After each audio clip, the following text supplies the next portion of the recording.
TV. Barikada lang ang tatanggalin pero mananatili pa rin daw ang puwersa ng pulisya sa compound ng Kingdom of Jesus Christ sa Davao City.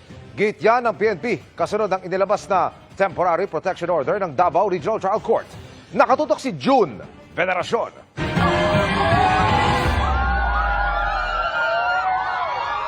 Ikinatuwa ng mga miyembro ng Kingdom of Jesus Christ ang paglabas ng Temporary Protection Order mula sa Davao Regional Trial Court. Base kasi sa interpretasyon ng kanilang mga abogado, pinapaalis umano ng korte ang mga pulis sa loob at labas ng KOJC compound. Pero sabi ng DILG at PNP, hindi ko alam kung ano yung sinaselebrate nila, but one thing is certain na hindi pinipigilan ang mismong pag-serve ng warrant. Napakaklaro po nun.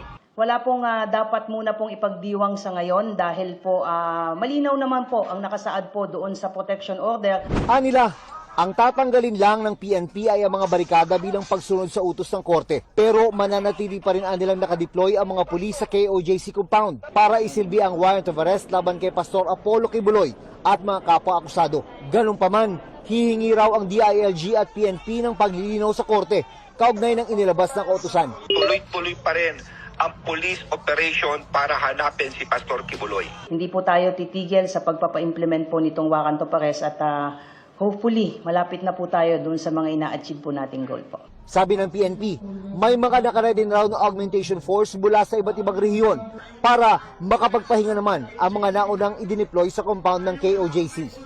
Paalala ng Commission on Human Rights sa PNP, habang nagmo-monitor sa nangyayari sa KOJC compound, i-exercise ang maximum tolerance. Payo naman sa KOJC members, iwasang makasakit sa iba. Para sa GMA Integrated News, June Veneracion, nakatutok 24 oras.